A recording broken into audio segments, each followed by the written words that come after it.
All right, welcome Year 8. You're here today with Mrs. Davey and Miss Fraser. Today we are introducing you to the concept of representations. A few reminders before we begin. Whenever you see a pencil in the lower right hand corner of the screen, this is an indication that you need to copy down what is on the PowerPoint into your academic notebooks. We need to make sure that we are taking quality notes so that you can refer back to these at any point.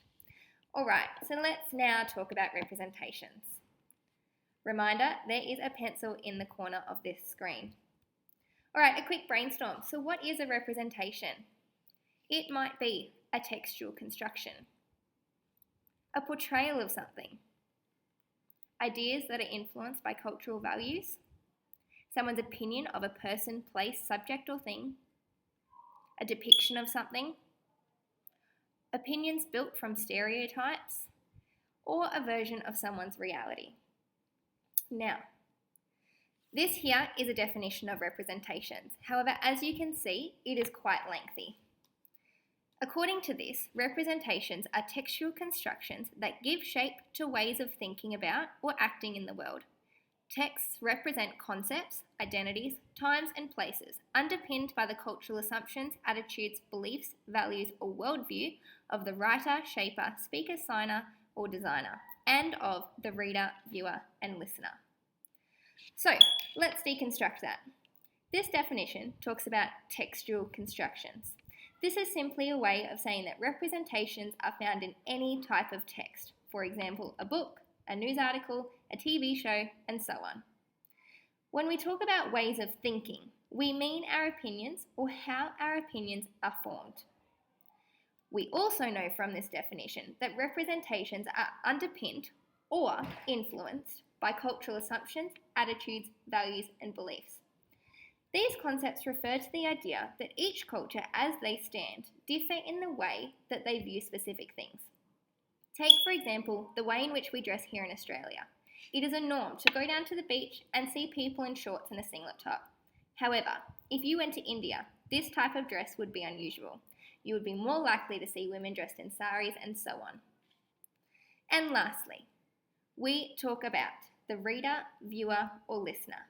When we're talking about them, we're talking about you, the audience.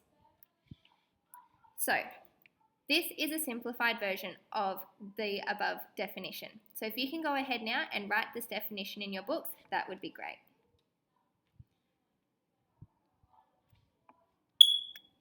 All right, so before we move on, there are two important aspects of representations. Again, noting the pencil is down in the corner. Firstly, representations do not reflect or mirror the real world. They are selective constructions or textual choices.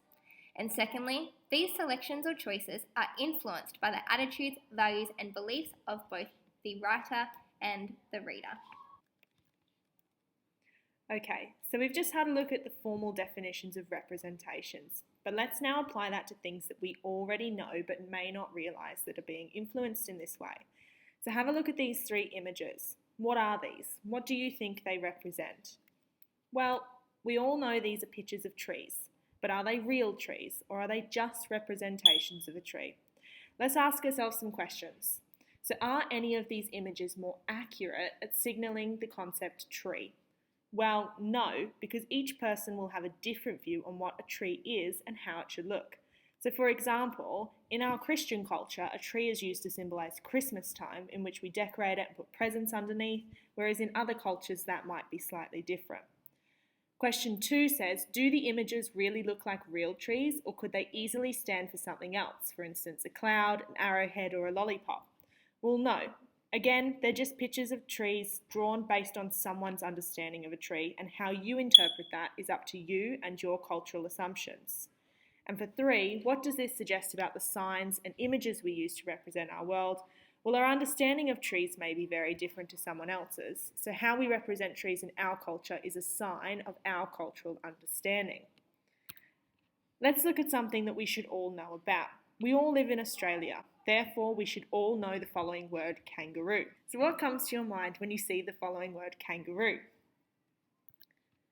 You might have a pretty clear picture in your mind that we know it's an animal, so you can visualise it because it's something you're familiar with. The word represents or stands for a thing. In this case, we're talking about an animal, a furry, herbivorous marsupial with powerful hind legs that exists.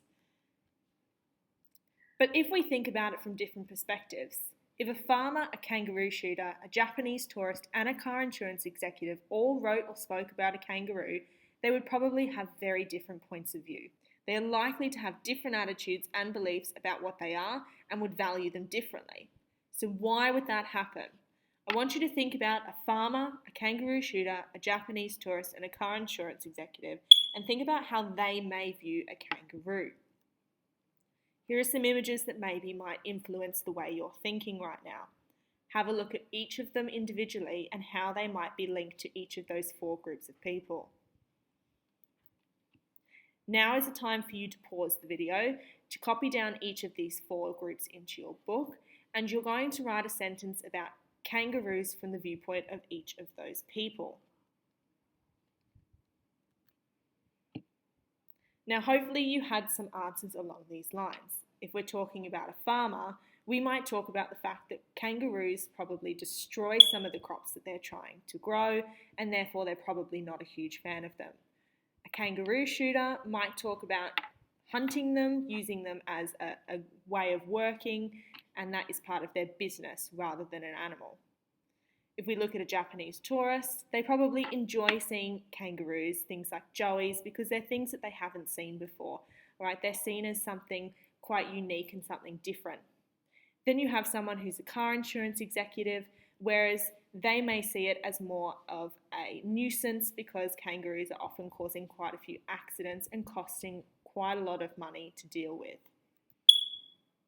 Now, just to reiterate what we spoke about earlier, we always need to remember that representations do not reflect or mirror the real world, and they are selective constructions or textual choices. Secondly, these selections or choices are influenced by the attitudes, values, and beliefs of both the writer and the reader. Cool. So this lesson you have obviously been introduced to quite a few different concepts that you might not have been familiar with previously. I would like to take this opportunity to remind you to find a section in your book. It might be useful for this section to be at the back of your book so that it's easy to find, and start a critical literacy glossary. Some of the terms that you might find in this glossary from today's lesson might include culture, values, attitudes, and representations.